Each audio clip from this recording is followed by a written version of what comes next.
Một chiếc máy bay phản lực thương mại Boeing 747 có thể sải cánh trên bầu trời với vận tốc gần 1.000 km/h, chở theo hàng trăm con người và hàng chục tấn hàng hóa một cách nhẹ nhàng như một chú chim.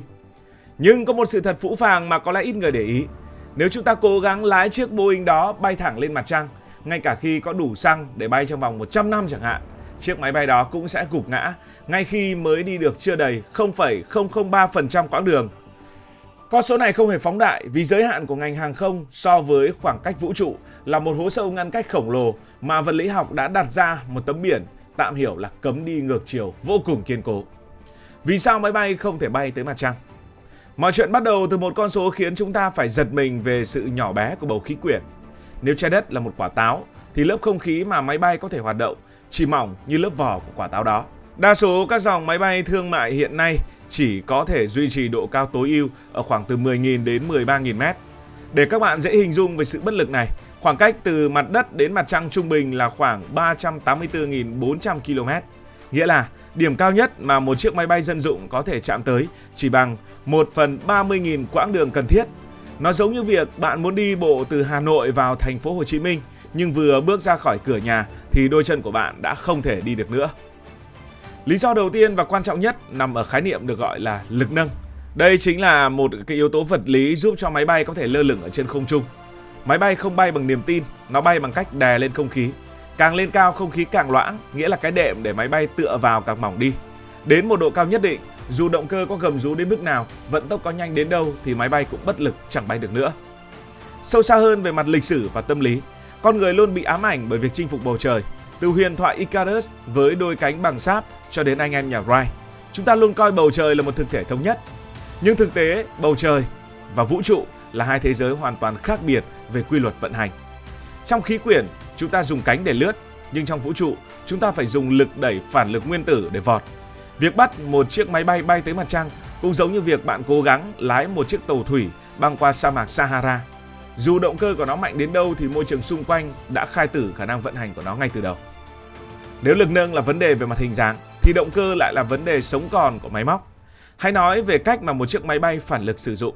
Về bản chất, động cơ máy bay là một cỗ máy hút khí khổng lồ. Nó nuốt hàng tấn khí mỗi giây, nén chúng lại, trộn với nhiên liệu và đốt cháy để tạo ra lực đẩy. Và trong không khí đó thì thứ quan trọng nhất chính là oxy.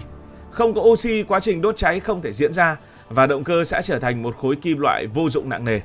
Các bạn có biết được rằng ở độ cao trên 20 km, lượng oxy chỉ còn bằng một phần rất nhỏ so với mặt đất và ở không gian ngoài vũ trụ, chỉ số này bằng con số 0 tròn trĩnh. Thực tế lịch sử đã chứng minh giới hạn này qua những nỗ lực đầy kịch tính của con người. Vào những năm 1960, chiếc máy bay siêu thanh X-15 của Mỹ đã cố gắng phá vỡ giới hạn này. Nó không sử dụng động cơ phản lực thông thường mà dùng động cơ tên lửa mang theo oxy lỏng riêng. Kết quả là nó đã chạm tới độ cao 108 km, chính thức bước qua ranh giới mỏng manh giữa khí quyển và vũ trụ. Tuy nhiên, dù đã ở trong vũ trụ, chiếc máy bay này vẫn không thể đi xa hơn.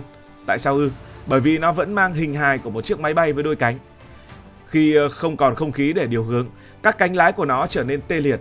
Người phi công lúc đó không còn lái máy bay bằng cách bẻ lái thông thường mà phải sử dụng các vòi phun khí nhỏ xung quanh thân để điều chỉnh hướng đi.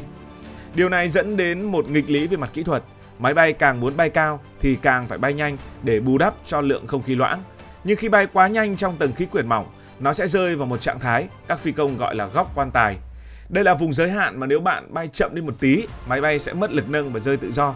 Nhưng nếu bạn bay nhanh hơn một tí, cấu trúc cánh sẽ bị xé toạc do đạt tới giới hạn âm thanh ở độ cao đó. Một chiếc máy bay muốn lên tới mặt trăng sẽ phải vượt qua hàng ngàn góc quan tài như vậy trước khi kịp thoát ra khỏi sức hút của trái đất. Điều mà trình độ vật liệu học hiện nay vẫn coi là một nhiệm vụ bất khả thi. Giờ hãy nói đến rào cản tiếp theo, đó là tốc độ. Chúng ta có một con số còn khủng khiếp hơn, 11,2 km một giây. Đây chính là vận tốc được gọi là vận tốc thoát ly. Vận tốc thoát ly là vận tốc tối thiểu mà bất kỳ vật thể nào cũng phải đạt được nếu muốn thoát khỏi sự kìm kẹp của trọng lực trái đất để đi vào không gian sâu. Một chiếc máy bay thương mại thông thường chỉ đạt vận tốc là 0,25 km một giây. Nghĩa là để thoát khỏi lực hút của trái đất thì phải tăng tốc cái máy bay của mình lên gấp 50 lần vận tốc hiện nay. Hãy thử tưởng tượng một chiếc máy bay mà chúng ta vẫn hay bay khi đi du lịch. Nếu ép nó chạy với vận tốc 11 km một giây trong bầu khí quyển, áp lực nhiệt sinh ra do ma sát với không khí sẽ biến nó trở thành một quả cầu lửa chỉ trong vài tích tắc. Các tàu vũ trụ như Apollo hay các loại tên lửa đẩy hiện nay có thể làm được điều đó vì chúng có lớp vỏ chịu nhiệt đặc biệt, được thiết kế theo hình dạng trụ để giảm thiểu diện tích tiếp xúc. Còn máy bay với đôi cánh dài và rộng lại là một thảm họa về nhiệt học nếu muốn chạy đua về tốc độ. Đôi cánh, thứ giúp nó bay được ở tầng thấp, lại chính là cái phanh nhiệt nguy hiểm nhất ngăn cản nó vươn tới các vì sao. Bên cạnh đó, chúng ta cũng cần nhìn nhận dưới góc độ văn hóa và tâm lý về sự an toàn. Con người thiết kế máy bay để vận chuyển hành khách một cách êm ái nhất có thể. Cấu trúc của máy bay được tối ưu cho áp suất ở độ cao 10 km, nơi mà sự chênh lệch áp suất bên trong và bên ngoài cabin vẫn nằm trong tầm kiểm soát của các lá nhôm trên thân máy bay. Bây giờ nếu mang cái cấu trúc đó ra ngoài không gian chân không, nơi áp suất bên ngoài bằng không, chiếc máy bay sẽ phát nổ từ bên trong giống như một quả bong bóng bị thổi quá căng. Chúng ta không thể mang một bộ đồ đi lặn để leo núi, và tương tự, chúng ta không thể mang một phương tiện được thiết kế để chịu áp lực khí quyển ra chống chọi với cái hư không chết chóc của vũ trụ.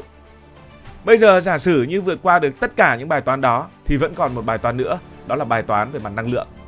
Để đi tới mặt trăng không chỉ là vấn đề về cách bay mà còn là vấn đề về việc mang theo bao nhiêu nhiên liệu cho cỗ máy. Thì hãy thử làm một phép tính nhỏ. Một chiếc máy bay Boeing 747 tiêu thụ khoảng 4 lít nhiên liệu cho mỗi giây bay. Với vận tốc 900 km/h để đi hết quãng đường 384.400 km tới mặt trăng, nó sẽ mất khoảng 427 giờ bay liên tục, tương đương với khoảng 18 ngày. Số nhiên liệu cần thiết sẽ lên đến hàng ngàn tấn, vượt xa sức chứa của bất kỳ chiếc máy bay nào hiện có trên thế giới.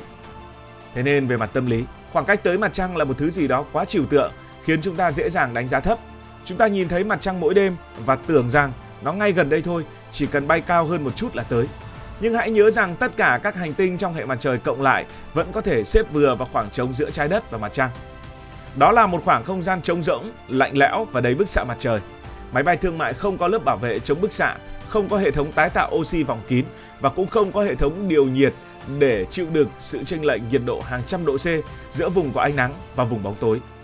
Nếu một chiếc máy bay bằng một cách thần kỳ nào đó thoát ra được vũ trụ, người bên trong sẽ bị đông cứng hoặc bị nướng chín bởi bức xạ mặt trời trước khi kịp nhìn thấy những miệng hố trên cung trăng. Sau tất cả những phân tích từ lực nâng, động cơ, vận tốc cho đến năng lượng, chúng ta thấy rằng việc một máy bay không thể bay tới mặt trăng không phải là một sự thất bại của công nghệ, mà đó là một sự lựa chọn thông minh của quá trình tiến hóa kỹ thuật. Con người đã rất khéo léo khi tạo ra những phương tiện chuyên biệt, máy bay để chinh phục bầu trời xanh, tên lửa để khai phá không gian đen thẳm. Mỗi phương tiện đều có một vùng an toàn riêng mà tại đó chúng hoạt động hoàn hảo nhất.